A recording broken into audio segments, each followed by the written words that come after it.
selamat datang di podcast Sinyalani Komunikasi. Saya Cindy Megawati dan saya Anggun Tiara. Hari ini kita akan menyelami dua aspek penting dalam komunikasi psikologi, komunikator dan psikolog pesan. Dalam 10 menit ke depan, kita akan mengeksplorasi nih bagaimana kedua aspek ini mempengaruhi efektivitas komunikasi kita sehari-hari.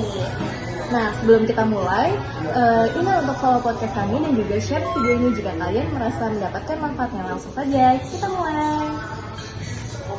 Oke, kita akan masuk ke pendahuluan. Jadi, buat memulai, mari kita definisikan dulu nih apa itu psikologi komunikator dan juga psikologi pesan. Jadi, psikologi komunikator itu berkaitan dengan karakteristik dan juga gaya komunikasi individu yang mengirimkan pesan. Jadi, ini mencakup aspek seperti kredibilitas, daya tarik, dan juga cara mereka untuk menyampaikan pesan.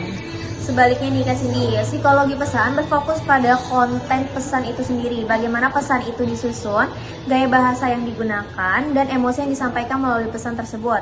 Kedua aspek ini saling berkaitan dan sangat penting komunikasi yang efektif, Kak. Bener banget, dan juga dalam dunia yang semakin terhubung ini, memahami psikologi di balik komunikasi itu sangat krusial ya. Jadi mari kita bahas lebih lanjut yuk.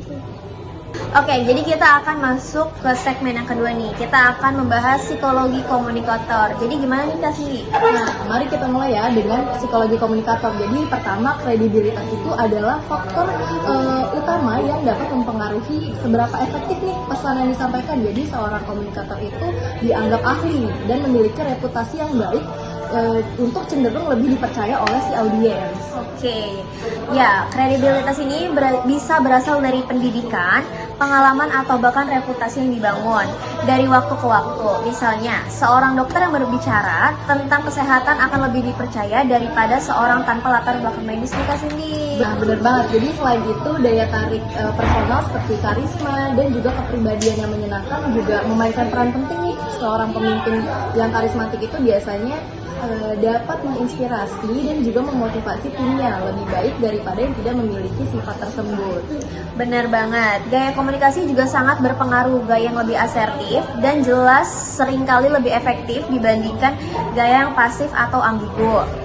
Audiens cenderung merespon lebih baik terhadap komunikasi yang tegas dan langsung nih Kak. Oke, komunikator yang baik juga harus memiliki empati dan juga kemampuan untuk menyesuaikan pesan yang mereka butuhkan dan juga dari si perspektif audiens. Jadi ini juga dapat membantu dalam membangun hubungan yang kuat dan juga meningkatkan si penerima pesan. Empati ini tuh sangat penting banget nih Kak, terutama dalam situasi yang sensitif atau emosional. Memahami perspektif audiens dan menyesuaikan pesan kita dengan perasaan mereka dapat membuat komunikasi jauh lebih efektif nih Kak Cindy. Sekarang kita akan masuk ke segmen ketiga, yaitu kita akan membahas psikologi pesan nih. Jadi sekarang mari kita beralih ya ke psikologi pesan. Jadi struktur pesan itu adalah elemen yang penting yang harus diperhatikan nih. Jadi pesan yang disusun itu harus dengan baik, dengan argumen logis dan juga bukti yang kuat, serta lebih mudah juga untuk diterima oleh si audiens. Nah, gaya dan nada itu juga sangat penting. Pesan yang disampaikan dengan nada positif dan konstruktif biasanya lebih efektif. Misalnya, dalam kampanye kesehatan, pesan yang memotivasi dan memberikan solusi lebih diterima daripada yang menakut-nakuti. Nah, emosi dalam pesan itu juga memainkan peran yang besar. Jadi, peran yang menggugah emosi, baik itu kebahagiaan, kesedihan, atau rasa takut. Mungkin itu cenderung lebih diingat ya oleh si audiens. Jadi, oleh karena itu, penting untuk memperhatikan elemen emosional dalam menyusun strategi pesan. Oke.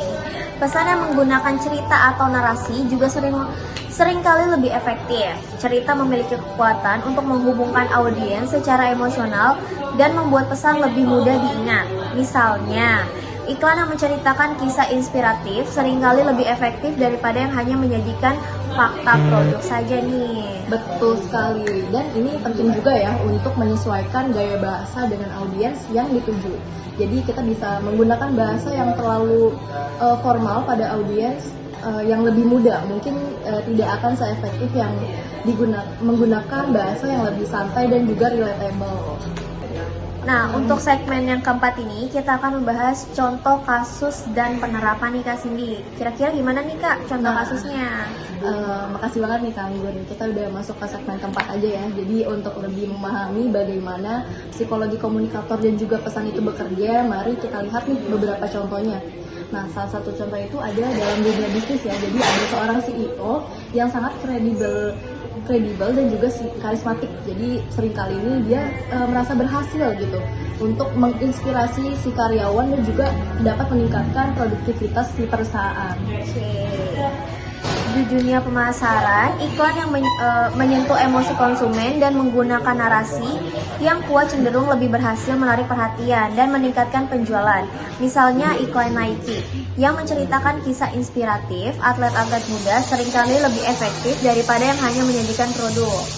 Oke, begitu juga nih dalam kasus kampanye politik. Jadi kandidat ini mampu ya menyampaikan pesan dengan jelas. Jadi kita bisa menggunakan argumen yang kuat dan juga menyentuh emosi pemilih. Jadi biasanya dapat memiliki peluang yang lebih besar untuk memenangkan si pemilu. Oke. Jadi apakah Kak Cindy seorang pemimpin, pemasar atau hanya seorang yang ingin meningkatkan keterampilan komunikasi? Memahami psikologi, komunikator, dan pesan dapat memberikan Kak Cindy keuntungan besar. Oke. Akhirnya kita masuk ke closing Segmen ya. terakhir ya Kak. Oke, kita udah discuss juga nih, seru banget ya sama Kak Anggun juga.